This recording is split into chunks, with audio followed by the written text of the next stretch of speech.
सदियों पहले, जब रेत में मंदिर थे और देवताओं की आवाजें नील नदी की लहरों पर तैरती थीं, वहां एक नगर था जिसे इतिहास भूल गया, पर समय नहीं।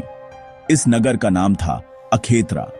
आज हम आपको ले चलेंगे एक ऐसी रहस्यमयी यात्रा पर जहां रेत के नीचे एक पूरी सभ्यता अब भी सांस ले रही है। अखेतरा मिस्र की रेतों के बीच बसा एक नगर, जहां सूर्यदेव को सोने की किरणों से सजाया जाता था, जहां हर दीवार, हर ईंट देवताओं की कथा कहती थी।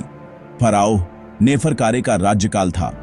नगर में तकनीक, कला और जादू सब अपने चरम पर थे, लेकिन नगर की असली शक्ति थी नेत्र ऑफ होरस, एक रहस्यमयी पत्थर जो समय को मोड़ सकता था। पर जैसा हर शक्ति के साथ होता है, उसके साथ जुड़ी थी एक भविष्यवाणी। एक रात आकाश अजीब तरह से चमका।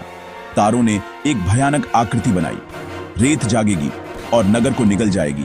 वह भविष्यवाणी थी, जब नेत्र को गलत हाथ छुएंगे, रेत क्रोधित होगी और नगर सो जाएगा अनंत काल के लिए। फिर आया वह तूफान। 7 रातें और 7 दिन रेत ने नगर को पूरी तरह ढक दिया और अखेतरा इतिहास से मिट गया।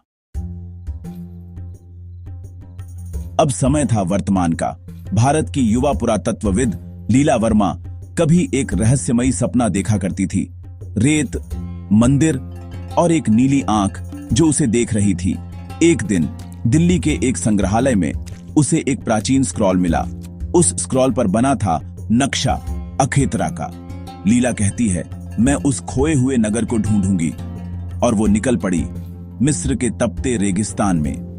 7 दिन खुदाई के बाद उसे मिला एक द्वार, जिस पर उकेरा था नेत्र ऑफ हॉरस। लीला ने कांपते हाथों से उस द्वार को छुआ और द्वार अपने आप खुल गया। अंदर था एक विशाल सभागार। दीवारों पर चित्र बने थे, सूर्यदेव, फराओ और नेत्र ऑफ हॉरस। कक्ष के बीचों बीच रखा था वही पत्थर जिसने इतिहास को मिटा दिया था। जैसे ही लीला ने उसे छुआ, वह अजीब सी रोशनी से घिर गई। एक पल के लिए वह खुद को अखेतरा में खड़ा महसूस करने लगी। लोग पूजा कर रहे थे। फिर तूफान आया और फिर सन्नाटा। उसे समझ आया, अखेतरा कभी मरा ही नहीं था। वह तो इंतजार कर रहा था किसी सच्चे खोजकर्ता का। आज लीला मिस्र में ही है। उसने नगर की लोकेशन छुपा ली है ताकि दुनिया इसकी पवित्रता को नष्ट न कर दे।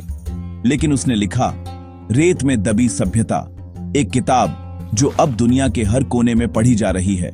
और लोग पूछते हैं, क्या वाकई ऐसा नगर था? अगर आप मिस्र की रेत में कान लगाकर सुने तो शायद आपको भी सुनाई दे रेत में छुपी सांसें और नेत्र की पुकार।